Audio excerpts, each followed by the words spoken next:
qué bueno que nos acompaña en esta transmisión del noviembre, ¿no? Es el primer miércoles de noviembre, noche de miércoles, a 8 columnas, donde por supuesto tenemos una invitada de lujo a quien voy a presentar y después a estos dos grandes periodistas a quien voy a acompañar en esta noche, gracias al esfuerzo de la Dirección de Radio y Televisión de Veracruz, de la Subdirección de Noticias y de Beto Aguilar, ¿no? Que es el subdirector de televisión, así que todo el conjunto está en este programa. Así que saludo a la secretaria del Trabajo, Doreni Cayetano. Doreni, muchas gracias, secretaria, por estar con nosotros. Muchas gracias a ustedes, como siempre, por recibirme en la casa de las y los veracruzanos. Muchas gracias, secretaria. ¿Qué le provoca, Rosana, ya desempacadita de Colombia desde hace como 2 meses, pero te acabo de ver ahorita? ¿Cómo estás? Encantada de estar aquí. Bienvenida de nueva cuenta, secretaria. Qué bueno que nos acompaña. Bienvenido, Noé. Y bueno, un gran periodista que usted lo lee con mucha frecuencia en Crónica. No sabe de fútbol, pero sí sabe mucho de periodismo. Noé Zabaleta, ¿cómo estás? Francés, buenas noches, secretaria. Buenas noches, Rosana. Pues aquí andamos. Muchas gracias. Pues, secretaria, hace un par de meses asume usted la Secretaría del Trabajo y bueno, se despejaron muchas dudas. Es la segunda ocasión que viene la secretaria con nosotros, vino en calidad de diputada federal y entonces luego en otras trincheras le preguntamos pues, a dónde iba a estar terminando la responsabilidad de la legislatura. Muchos pensamos que iba a repetir nuevamente como diputada federal o que iba a ser candidata quizá como alcaldesa en Jalapa o que se iba a ir a la Secretaría de Turismo. Finalmente llega a la Secretaría del Trabajo. Y ya terminando la ceremonia de los muertos, ¿qué calaveritas encontró usted en el closet en la Secretaría del Trabajo? No, bueno, pues para empezar, recordar un poco que este trayecto a mí me honra mucho porque justo platicaba con nuestra secretaria federal del Trabajo, que tenemos una trayectoria similar. Ella también fue legisladora federal, muy joven, y luego asume, y es la persona más joven del gabinete del presidente Andrés Manuel, y bueno, pues no es casualidad que estemos al frente de esos trabajos, porque una de las principales intenciones del Ejecutivo, por supuesto, es atender el tema de la juventud respecto al trabajo, y pues con una carrera afín, por supuesto, que es el derecho. Y bueno, pues la verdad, ahí en la Secretaría hace falta un poco más profundizar todo el trabajo que se ha venido realizando y ponerle énfasis, por supuesto, a la juventud, que es el eslabón económico que nos está faltando amarrar. Hay que señalarlo, llega secretaria todavía en un momento muy complejo para el mundo, ¿no? Y desde luego no nada más para el estado de Veracruz. Se han perdido lamentablemente muchos empleos tras la pandemia por todo lo que ha tenido que cerrar, pero los empleos también son prioridad. ¿Cómo se está manejando para todas aquellas personas que perdieron su empleo y que hoy tenga que reactivarse para reactivar al mismo tiempo la economía de la entidad? Pues para todas las personas parece que es la rifa del tigre, es un reto mayúsculo y para tal tarea es necesario estar en territorio también. ¿Por qué? Porque bueno, habíamos hecho esfuerzos, la Secretaría del Trabajo, de ferias del trabajo virtuales. Sin embargo, nosotras, las personas que encabezamos la Secretaría, creemos y sabemos que no todas las personas tienen acceso a redes sociales, a tener una hora de disposición para estar en el Internet, y por eso es que formulamos la Feria Nacional del Empleo, que acaba de ser hace unos días. Más de 400 empresas participaron en todo el estado y más de 1,500 plazas tan solo aquí en Jalapa, de diferentes categorías, desde oficios, prestación de servicios, hasta profesionistas y, por supuesto, también salarios acordes. Había una duda respecto a eso porque, como bien lo apuntas, mucha gente tuvo desgraciadamente que cerrar sus fuentes de sustento, y los valientes empresarios que pues aguantaron al personal en la pandemia tuvieron que tomar medidas drásticas como reducir al personal o reducir los salarios, entre algunas otras, pero cada esfuerzo pues se agradece y se valora porque en tiempo de necesidad pues era importante. Ahora, con el proceso acelerado de la vacunación, vemos una luz al final del camino porque gobierno federal, gobierno estatal y los municipios se han coordinado vacunado de una manera impresionante. Había estos videntes de la salud que vaticinaban que no íbamos a terminar a ese ritmo de vacunar hasta dentro de 135 años. Imagínense ello. Y ahora vemos que ya solo nos faltan los menores de edad. Esto es muy alentador, muy esperanzador. Porque se están, y con mucho gusto he asistido a muchos reinauguraciones, inauguraciones de empresas que están confiando en Veracruz para asentar sus inversiones. Secretaria, usted agarra una dependencia que había vivido momentos muy complicados. Yo recuerdo con Gabriel de antes, pues era un nido de mapaches político-electorales. Y desde antes, ¿no? Y desde antes, ¿no? Pero bueno, ahorita a lo mejor el mapache mayor me viene a la mente Gabriel de antes. Posteriormente, después estuvo el que después fue comisionado del IBAI, Fernando Aguilera de Hombre. Vivimos incluso ya una secretaria con el gobierno de la Cuarta Transformación que pensaba que la Secretaría del Trabajo era un negocio, el negocio familiar, ¿no? Mi hija de directora jurídica y mis sobrinos unos de escoltas y el otro lo meto acá en dirección administrativa. ¿Ya pudo usted ponerle un poquito de limpieza a la casa? Entiendo que lleva usted poco tiempo, no menos de 3 meses, pero... perdón, no más de 3 meses, pero ya se le pudo poner un poquito de orden a la dependencia. Sí, fundamentalmente lo que necesitamos es pues ir personalmente a cada una de las sedes que tenemos, tanto del Servicio Nacional del Empleo como las juntas de conciliación y arbitraje, que ahora con la implementación de la reforma vamos a cerrar y operar a puerta cerrada, pero vamos a seguir operando, y conocer de viva voz las personas que están ahí, quiénes están y qué están haciendo. Eso es fundamental para poner orden, para que todos estemos trabajando, para que los justiciables tengan un acceso pronto y expedito a sus trámites. Y la verdad es que también hay que decir que, bueno, nuestra anterior titular, bueno, sabe del tema. Diana ahora Rostegui. Diana la directora va al SECOL, y eso nos ayuda un poco, que no encontramos en cero. Otra de las cuestiones es que había mucha gente a resguardo, pero después del proceso de vacunación, lo repito, pues esto nos llena de esperanza porque hay todavía más oportunidad de que más personas estén atendiendo a los justiciables. Y eso, bueno, como ya lo habíamos dicho, son acciones que realmente transforman. ¿No se sintió la encargada de despacho que en algún momento ella estaba con gran despacho y llega y desde arriba el Poder Ejecutivo dice, bueno, va a ir la exdiputada federal a tomar las riendas? ¿No hay cierto celo político o de servicio público, por llamar de alguna manera? Diana es una excelente compañera y además muy preparada en el tema, y me parece que es una decisión muy acertada el que ahora esté al frente de este proceso tan importante que va a ser la conciliación laboral. Entonces ella es la titular del Centro de Conciliación Laboral. Así es. Así se llama el SECOL. El SECOL. Y de hecho vino la Secretaría del Trabajo Federal para ver algunas oficinas. Así ¿En es. todo el largo y ancho del Estado o dónde están las oficinas? Tenemos 11 sedes, hay que reconocer que somos el Estado que más sedes tiene a lo largo y ancho del Estado. Dentro del país estamos en la segunda etapa de la implementación de la reforma, ya pasó la primera etapa. Entre los estados que les puedo mencionar que ya van de avanzada son Estado de México y Tabasco, y entre los que entramos en esta segunda etapa, que hoy entra en vigor 3 de noviembre, sería, por ejemplo, Colima y nosotros. Y Colima, por ejemplo, tiene 2 sedes, nosotros tenemos 11 sedes, pasando por Pánuco, y también ahora tendremos en Acayucan y Coatzacoalcos, entre otras que están. Entonces, ¿eso ahí sustituye la Junta de Conciliación y Arbitraje? Así es, estas juntas evidentemente seguirán tratando todo el rezago. La meta es que en no más de 4 años puedan abatir el rezago. Vamos a fortalecer las juntas, no desmantelarlas, desde luego. Y es muy curioso porque a mí me toca votarlo en la Diputación Federal, la ¿Reforma laboral? Sí, no solo la reforma laboral, porque esa se da en el 17, sino en el 19, la reglamentaria. Y esto, pues, es un gran aliciente porque no solo la votamos, sino que ahora la implementamos y estamos a cargo de esta proeza que para el Ejecutivo Federal también era una promesa, realizar estos ajustes en materia laboral. Ahora, de lo que les puedo decir que es más amigable es que no necesariamente necesitas un abogado para acudir a estos centros de conciliación, y se va a privilegiar esta conciliación y se van a cortar, por supuesto, los tiempos. Y al haber ahora estas juntas que se abren, ¿implica más recursos para ustedes o cómo se van a dividir ahí precisamente los pesos.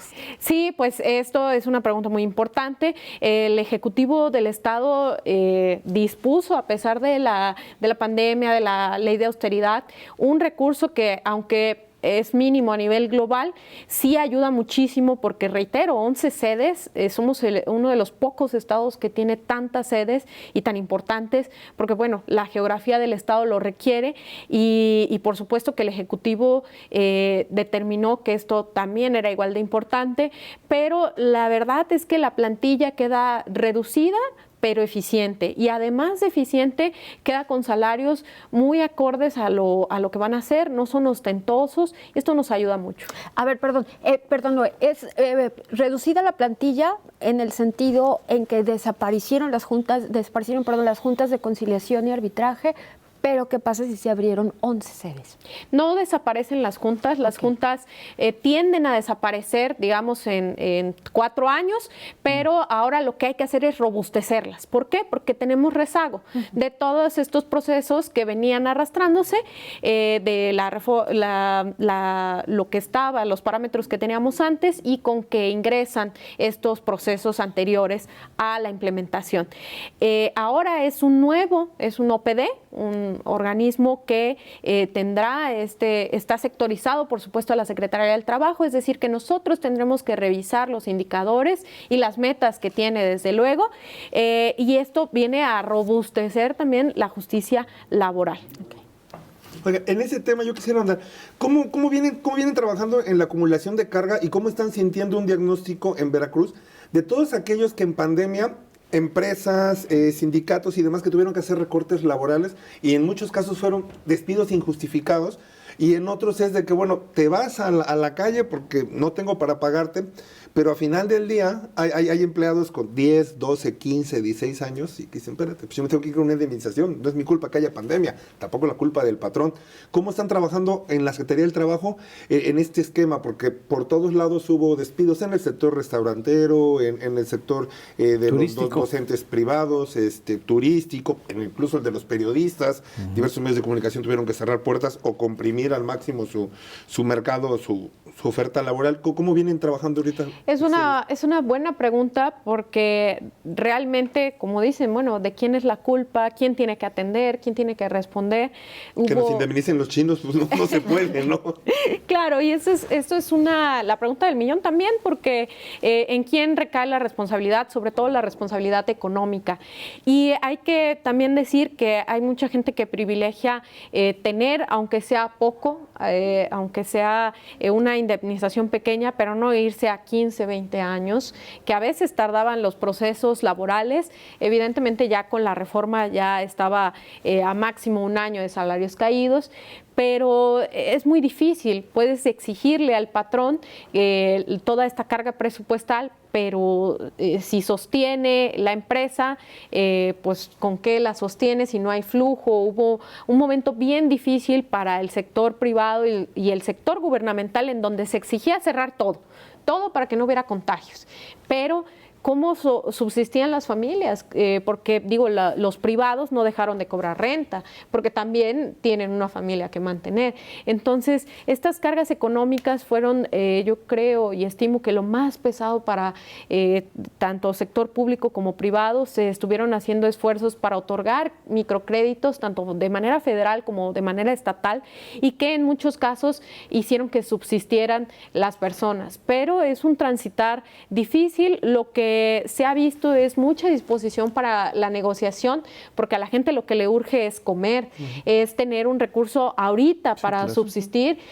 Muchas personas pues viven al día. ¿Priorizaron ustedes la conciliación entre partes? A lo mejor no el 100% de lo que te tendrías que llevar, pero un 30, un 50%. No solo nosotros, las personas que acuden normalmente han preferido, por lo que he visto, no en todos los casos, pero por supuesto es muy difícil. Es como esta frase de debo no niego, pero pago no tengo. ¿Cómo haces para repartir todas estas empresas que desgraciadamente tuvieron que cerrar y que se dedicaban exclusivamente a la atención al público en general que no tenían? ¿Cuántos casos tienes ahorita de esos? Digo, a lo mejor no un número exacto, un aproximado, que sigan ustedes sirviendo como conciliadores para arreglar estas diferencias de ya me mandaste a la calle, pero me tengo que llevar un porcentaje en las relaciones obrero-patronales? Muchos de esos casos están todavía, digamos, vivos, pero la gran mayoría realmente no tuvieron, no se han quedado en este tema porque han tenido que salir a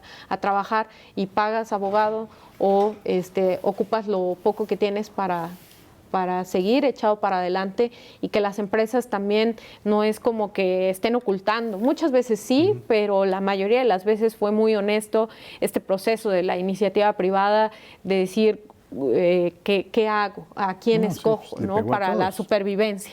Sí, le pegó prácticamente a todos. ¿Cuál es el índice actualmente de desempleo? Sabemos, bueno, el INEGI ha manejado que unos 4.200 empleos se perdieron. Se lo preguntábamos ahí, justamente donde está usted sentada, al gobernador, y decía que parte fundamental, ya lo ha explicado usted aquí también, es la pandemia. Pero ¿cuántos se han recuperado? ¿Cuántos empleos se han recuperado? Bueno, pues esa es una pregunta muy compleja porque justo cuando se cerró todo, hubo una caída porcentual muy importante en la obtención de empleos, o más bien de la afiliación al Seguro Social, que es donde podemos medir los trabajos que están en la formalidad y los que finalmente protegen los derechos de las y los trabajadores.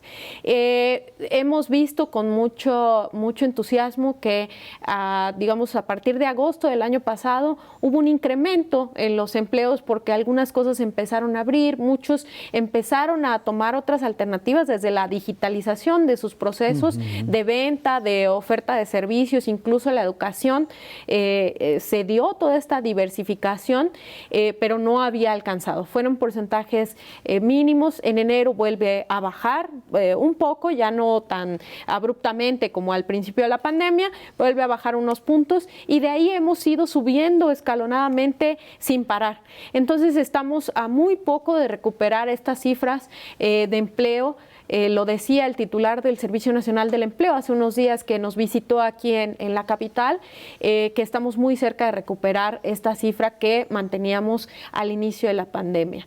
No ha sido fácil y algunas personas se siguen preguntando, ¿pero dónde? Porque a mí no me ha tocado. Ahí les diríamos que por favor nos ayuden a, visitar las páginas oficiales de la Secretaría del Trabajo, Previsión Social y Productividad del Estado de Veracruz, y también particularmente las del Servicio Nacional del Empleo Veracruz, porque ahí les enseñamos incluso lo más básico, que es cómo presentar una solicitud de empleo, cómo elaborar un currículum, que nosotros revisamos varios y algunos no traían ni nombre.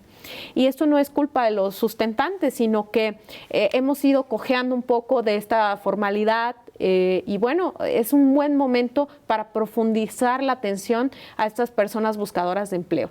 Perfecto. Nada más hay que precisar que de esos 40.200 empleos era de junio al mes de septiembre, y está usted hablando de la recuperación paulatina. Bueno, yo también lo que quería yo preguntar es que creo que se ha mantenido una muy buena relación con sindicatos, con empleadores, pero producto también de esta pandemia y de cierres de empleos, ¿no han tenido ustedes que evitar que estallen huelgas aquí en la entidad? Sí, por supuesto, ha sido una labor muy importante desde el anterior presidente de las juntas, como ahora la nueva titular, la presidenta de las juntas, es platicar con todos los sectores, porque a nadie le conviene que cierren las empresas. Claro. Definitivamente había, y se los digo de manera muy honesta, había muchas condiciones de trabajo insostenibles, que por mucho que beneficien a los trabajadores, dejan sin materia que repartir, porque no son sostenibles.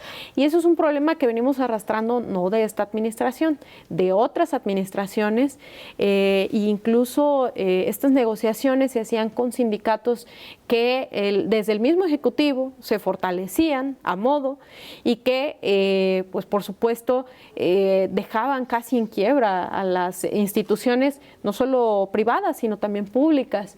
Ha sido un platicar con ellos, revisar minuciosamente, y ahora esta reforma también incluye que actualicen estos parámetros que tienen en los sindicatos con el tema de la perspectiva de género. Eso también es muy importante y es una de las grandes vetas de la implementación de la reforma laboral. Eso es bueno, y antes de eso preguntarle precisamente, ¿cómo se garantiza el respeto laboral a las mujeres, que sabemos que ya es histórico, que no es últimamente? ¿Y cuántos acosos sexuales Exactamente. hay, ¿no? Hay acosos, hay la diferencia Mobbing. que sabemos tan solo del bullying, la diferencia de sueldos, por ejemplo, en fin, hay muchos temas en donde históricamente sabemos que a la mujer se le hace un poco tanto menos, haciendo una carga igual o hasta más pesada de la que puede realizar un hombre. Sí, eso es de los temas y de los ejes de trabajo más importantes de esta administración que llevo, que me honro en llevar, porque para mí no es un juego. Fui la única veracruzana, diputada federal, que estuvo en la Comisión de Igualdad de Género en la Cámara de Diputados en la 64 legislatura, no por un tema político, sino por un interés fidedigno y personal. Yo he tenido la oportunidad de ver, de vivir de propia mano este tipo de situaciones. ¿Usted se ha sentido, la han discriminado a usted? En algunas ocasiones. Sí. En algunas ocasiones. ¿La han acosado? Sí, sin duda. Sin duda, yo creo que el 85% de las mujeres o el 90% de las mujeres hemos sufrido algún tipo de acoso.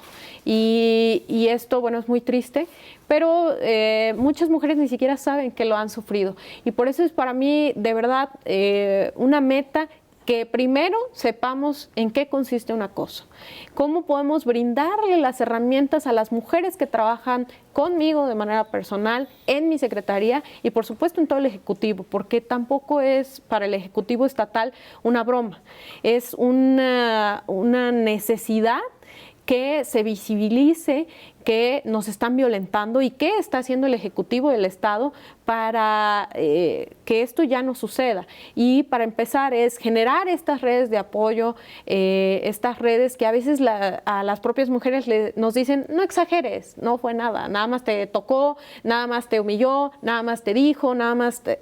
Y esto, el nada más y el nada más, la verdad es que nos ha costado muchísimo trabajo visibilizar y hemos tenido, debo decirlo, todo el respaldo del ingeniero Cuitláhuac García en este sentido. No pasaba a veces nada con bromas, incluso bromas muy pesadas, sexistas, y que ahora incluso en el lenguaje lo estamos tomando en cuenta. A mí, por ejemplo, claro, con las salvedades que nos permite o no la RAE, incluso yo mis personificadores, parece una broma, pero yo no puedo decirle a una alcaldesa presidente electo. O sea, es una cuestión de formas, pero también de fondo, porque nos importa visibilizar que ahora estamos presentes. Pero ya hay un diputado inclusivo, va a tomar posesión en algunos días, ya es un diputado. Claro, y esto hay que integrarlo a la agenda como todo. Por la mañana visitábamos a nuestra directora del Centro de Conciliación con la presidenta del tribunal, es decir, la magistrada Isabel Romero. Así es, y nuestra presidenta de la Comisión del Trabajo de la legislatura actual, y decían, bueno, qué casualidad que todas somos mujeres. Y yo debo decir que no es casualidad, primero porque el Ejecutivo ha propuesto en esta última tiempo a puras mujeres magistradas, y esto es bien importante porque entonces las mujeres estamos al frente de estas encomiendas que son, para empezar, por ejemplo, en la Secretaría del Trabajo es derecho social, es derecho de justicia para todas las personas. Eso va marcando la pauta de por dónde. Nos quedan un par de minutos para ir al corte, Noé. Secretaria, saber si de esto que usted habla de visibilizar, ¿hay alguna especie de oficina o desde que usted llegó hay un especial énfasis en aquellas personas, mujeres sobre todo, que lleguen y decir, yo tengo una queja, no necesariamente contra el secretario de despacho, sino contra el director de tal área, contra el coordinador, contra el jefe, sobre este tema de acoso laboral, pero también acoso sexual, que es muy constante? El Poder Ejecutivo es amplísimo, los organismos autónomos igual, y es algo que pasa en las oficinas que menos te imaginas de las distintas áreas del servicio público. ¿Hay alguna área desde que usted llegó porque muchas veces pasa, por ejemplo, en la Fiscalía, que cuando una mujer va a presentar una denuncia, la atiende un hombre que tiene 20 o 25 años siendo un patán ahí en la policía ministerial o en la agencia del Ministerio Público, entonces pues, la mujer lo que hace es sale corriendo antes de presentar la denuncia. Claro. En el caso de su área ya hay Hay dos temas. Uno, que tenemos un área que es la unidad de género, que nos permite atender, son las primeras respondientes, y esto normalmente son mujeres, aunque también hay hombres en las secretarías que están a cargo de la unidad de género, y por supuesto el protocolo también trata de que no se revictimice a las personas, y en otro aspecto, bueno, también está el órgano interno de control, y la contralora es mujer. Y entonces, ¿qué pasa? Que hemos platicado mucho sobre este tema, en darle especial atención a estas denuncias, porque a veces estas denuncias en lo administrativo van muy lentas, tan lentas que las víctimas mejor renuncian antes de que se actúe. Pero yo he platicado con la Contralora y está muy comprometida con pedir, aunque por ley tenemos más tiempo, que se aceleren estos procedimientos. Perfecto. Y además en el área administrativa también la maneja una mujer, ¿no? Así es. En la Secretaría del Trabajo. Oiga, estamos teniendo una buena charla con la Secretaria del Trabajo, Doreni Cayetano. Ahorita regresamos a 8 columnas.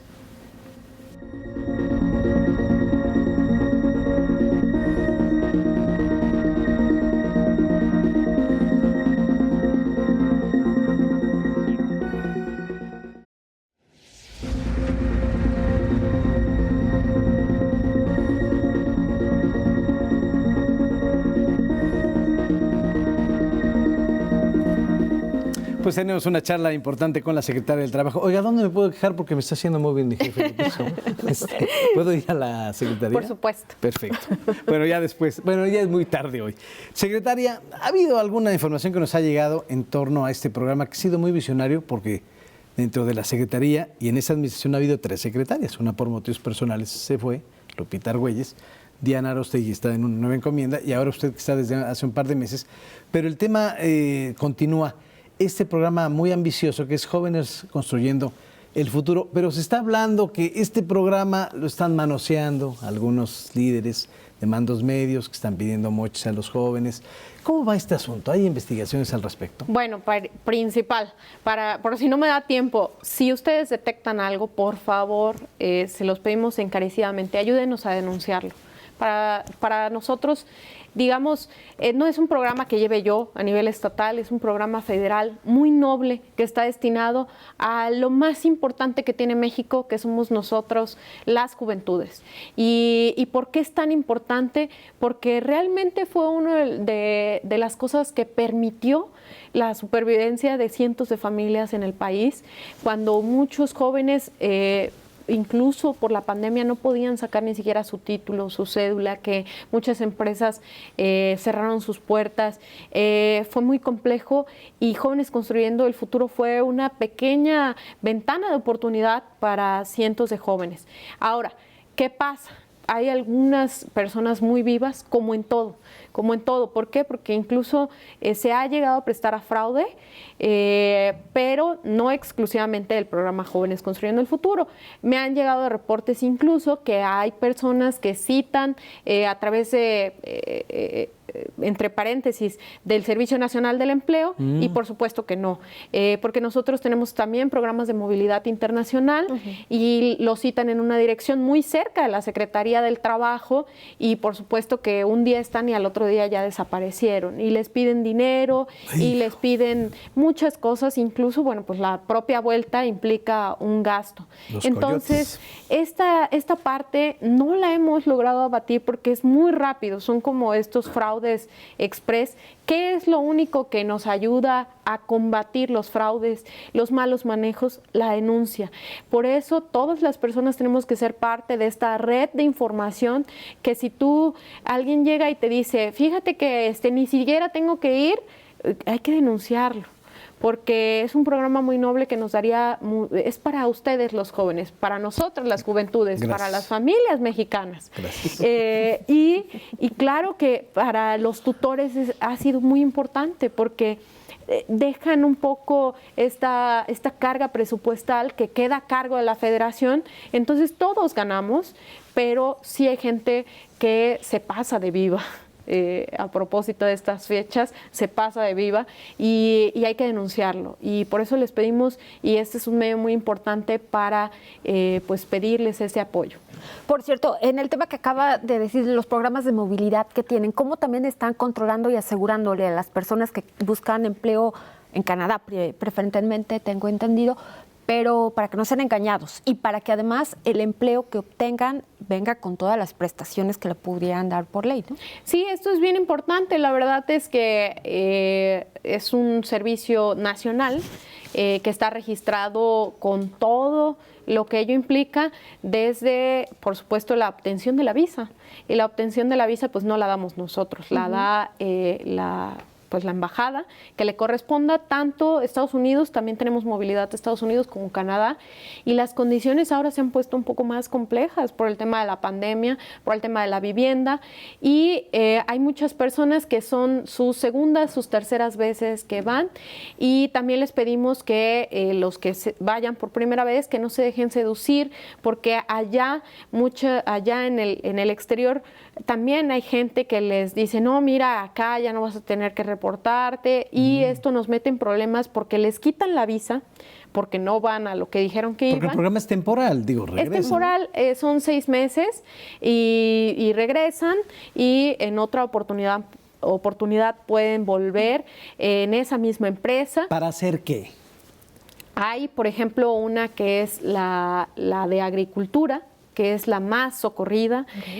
Somos muy buscados las y los veracruzanos, las manos veracruzanas, porque tenemos un gran compromiso con la tierra y una vocación territorial de cómo hacer las cosas y sobre todo cómo hacerlas bien, con mucho amor a la tierra. Entonces, para los reclutadores en el extranjero, esto es pues una maravilla, porque les tienen que pagar, sí, lo justo, pero también es un esfuerzo que ven este compromiso en la mano de obra veracruzana. Secretaria, estamos a la mitad del sexenio, ¿no? A la mitad del sexenio de López Obrador, a la mitad del sexenio de Cuitlagua García. Usted, ahorita es secretaria del Trabajo, fue diputada federal, es consejera nacional de Morena, según tengo entendido. ¿Qué corte de caja hace usted a la mitad del camino? ¿Qué se ha hecho bien? También en una autocrítica, ¿qué se ha hecho mal? ¿Qué falta por hacer en esta administración, tanto federal como estatal? Bueno, pues decir que tenemos que tener mucho cuidado con el equipo de colaboradores que tenemos. En esta especial administración, al menos en el Estado lo puedo decir, se le ha dado la oportunidad como nunca a esta generación que está tomando decisiones con base en la experiencia de vida que tenemos. Y esto, por supuesto, fortalece el campo de trabajo, porque tenemos una sensibilidad distinta, y ya no vienen estos señores trajeados a decir lo que los jóvenes necesitan es esto. No, nosotros los jóvenes estamos en este tiempo en el que tenemos inquietudes distintas a las que tuvieron la generación de nuestros padres, incluso desde formar una familia, cómo obtener un crédito. Han cambiado cosas que parecen nimiedades y que siempre se debieron de haber dado, como por ejemplo el Infonavit ya da créditos combinados con la persona que tú elijas, y esto también es una agenda de avanzada. Me parece que ahora esta no negociación que se hace con los líderes de los grupos es un gran acierto, tanto de la política nacional como de la política estatal, y que desbanca por completo a todos estos, como mencionábamos, coyotes, a estos líderes que no tienen ninguna cercanía con la población, y que ahora la población dice, sí, yo quiero el apoyo directo. ¿A cambio de qué? Bueno, a cambio de que están viendo una inyección de capital en sus territorios. Y las cosas se han tardado, por supuesto, en transformar. Nos dejaron un Estado endeudado, con muchos vetos a nivel federal, y que gracias a la política del secretario Lima para bien administrar los recursos que tenemos, incluso mejoramos la calificación crediticia en el Estado, y eso da, por supuesto, confianza a la inversión en el Estado. Otra cosa bien importante y que yo lo catalogo como un éxito es que, y he trabajado mucho en estos últimos meses con nuestro secretario de Seguridad Pública, porque no teníamos policías, los policías que teníamos tenían muy mal salario, y ahora ha sido un incremento, ustedes lo han visto y lo pueden corroborar en las nóminas, un incremento histórico de al menos el 50% de su salario en muchos de los casos. Y estos son acciones que transforman, pero sobre todo es una de las grandes quejas que nosotros nos encontramos en el territorio. Según inseguridad. Y por supuesto que... es que si hay inseguridad se ponen nerviosos los inversores y no hay generación de empleos. Y va junto con pegado, dirían por ahí. ¿Por qué? Porque si hay más inversión, hay más empleo y menor inseguridad, y viceversa. No puede haber empleo si no tenemos seguridad, y me he encontrado gratamente que muchas personas de la iniciativa privada han celebrado la atención personalizada que ha dado el secretario de Seguridad Pública. Él no va a jugar, él ha estado, como ustedes lo saben, al frente de los operativos, y esto también robustece la confianza del sector policial en el propio titular de la Secretaría, y eso nos permite también, bueno, que antes normalmente, y no es criminalizar a un sector etario, pero normalmente a las juventudes que tienen más agilidad para delinquir, ahora se les está brindando oportunidades. No solamente es mano dura, sino principalmente darles oportunidades para que no caigamos en las manos del crimen organizado. Nunca hay vacíos, y por supuesto estas oportunidades nos permiten decir, bueno, tienes esta opción, porque antes no teníamos ni opciones de estudio, ni opciones de trabajo, ni tampoco estaba tan claro a qué nos dedicamos, por qué no retomamos el campo si somos la gran reserva alimentaria del país. El yunque de la nación, decían, ¿no?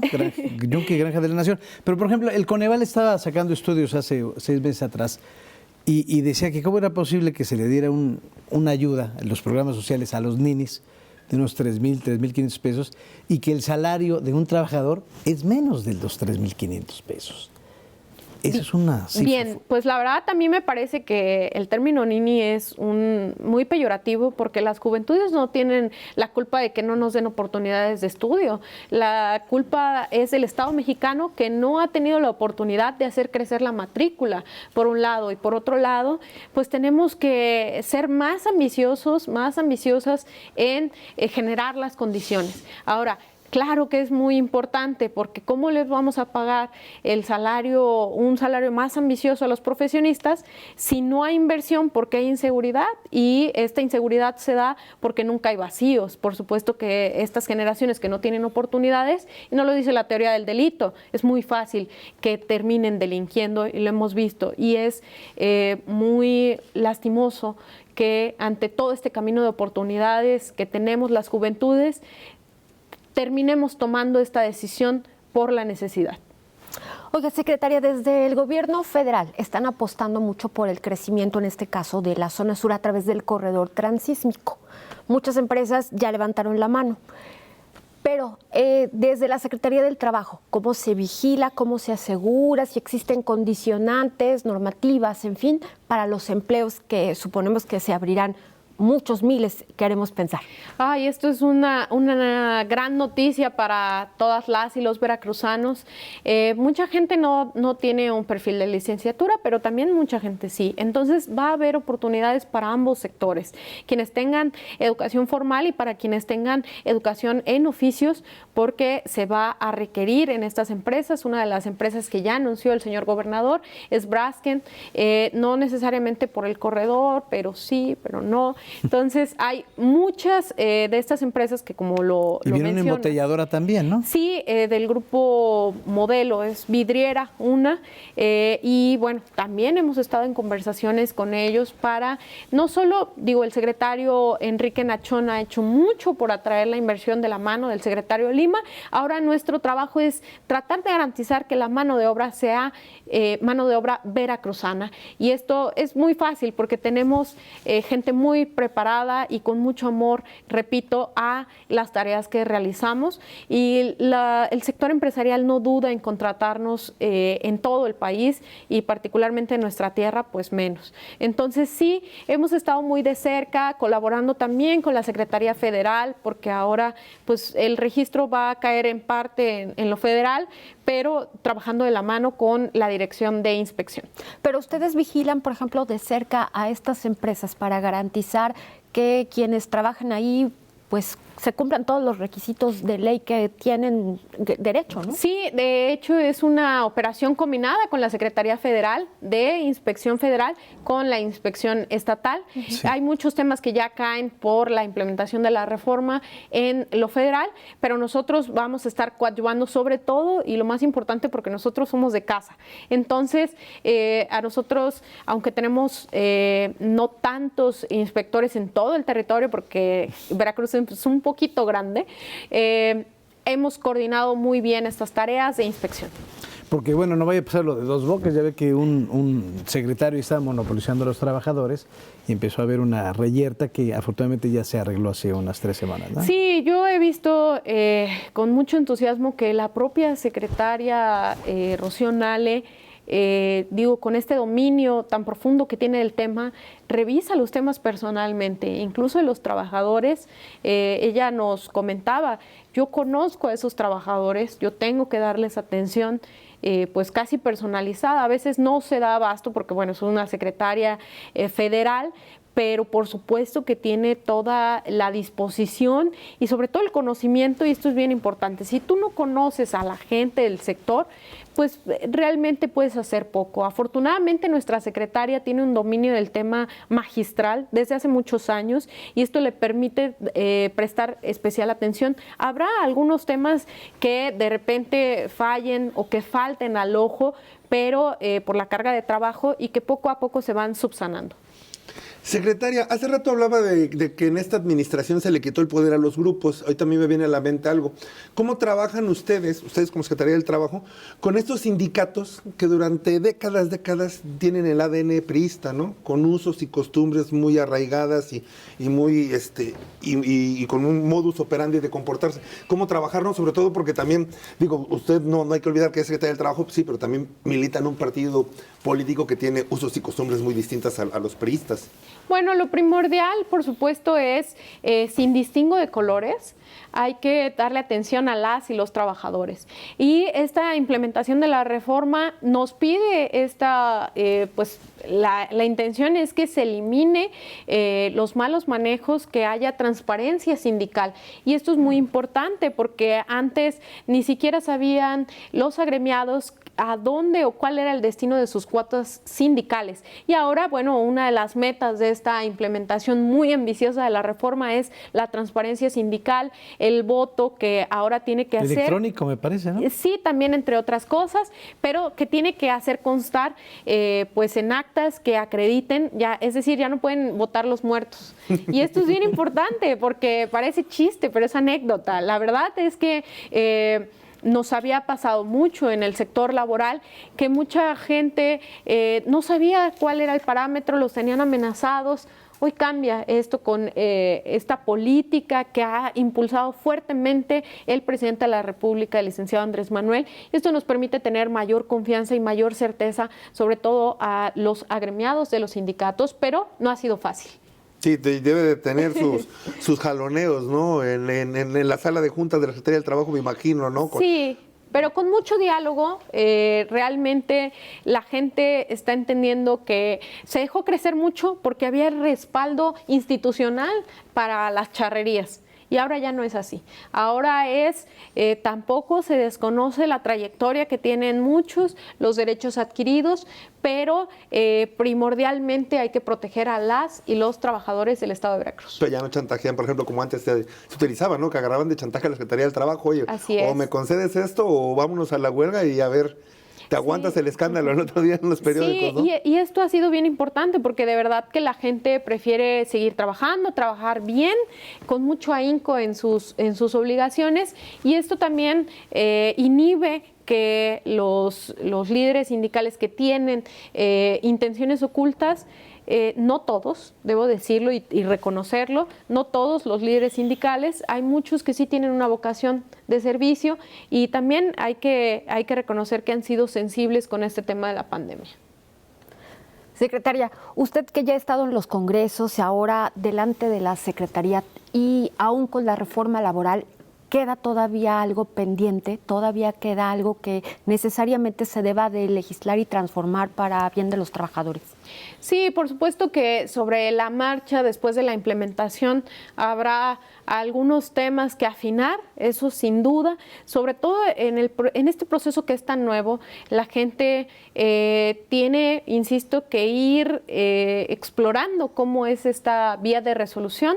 Ya no va a ser el Ejecutivo quien resuelva y ahora le va a pertenecer a la parte jurisdiccional, es decir, al Poder Judicial, y esto también es importante porque ya no es juez y parte el Ejecutivo, sino por supuesto una instancia jurisdiccional, se acortan los tiempos. Toda la reforma, como ya lo hemos mencionado a lo largo de este programa, es pues una de las grandes proezas, y yo creo que de lo más importante de esta administración. ¿Es el máximo logro de esta administración? Uno de los grandes logros. Yo creo que no es el único, pero pues como yo lo veo más de cerca, por supuesto que veo todas las ventajas. Y que lo vio como legisladora, además. Así es, ¿no? Y que la clase trabajadora en realidad tenga las herramientas sin necesidad. Yo estudié Derecho y reconozco que hay muchas personas que alargaban mucho estos juicios y que no privilegiaban a las y los trabajadores, y debo decir que también hubo muchos fraudes que las propias instituciones permitían y que ahora con esta reforma se está batiendo, sobre todo por el recurso público, que es lo que más debemos cuidar. Pero todavía hay algún punto en el tintero que incluso no esté contemplado dentro de esta nueva reforma, pero que creo que es importante para su juicio. Yo creo que habrá que hacer algunas adecuaciones en los estados, dependiendo de las especiales condiciones de cada estado. Nosotros aquí observamos que habrá que fortalecer algunas áreas de la propia Secretaría ante este cambio de las juntas de conciliación. Una de las cosas bien importantes son, por ejemplo, la Procuraduría de Defensa del Trabajador, que está a cargo de la Secretaría del Trabajo. Esto no lo tiene bien claro la reforma por cuanto hace a los recursos, digamos. Aunque no se queda en el tema legislativo, sí en el tema presupuestal, que finalmente nuestros legisladores nos van a aprobar, y es importante que contemplen este recurso de las procuradurías, sobre todo en defensa de las y los trabajadores, y robustecer el tema de la inspección para que vaya en mucha coordinación o en suplencia, en su caso, de lo federal, porque a veces no alcanza uno solo, y lo más importante es que debemos combinarlo, y a mí me parece que eso podría ser un objeto de pues alinear o armonizar con lo que ya viene en la implementación. Nada más es afinar algunos detalles, y sobre la marcha vamos a ir descubriendo algunas otras cosas que a lo mejor serían mejores, robustecer algunas cosas. ¿Regresa la próxima vez que le digamos? Por supuesto. ¿Sí? Perfecto. Secretaria, se nos termina el tiempo. Muchísimas gracias. Gracias a ustedes. Gracias. Muchas gracias. Noé, muchas gracias. No, gracias. Pues, muy buenas noches a todos. Rosana, muchísimas gracias. Encantada. Y, por supuesto, gracias a usted por el favor de su atención. Que tenga la mejor de las noches.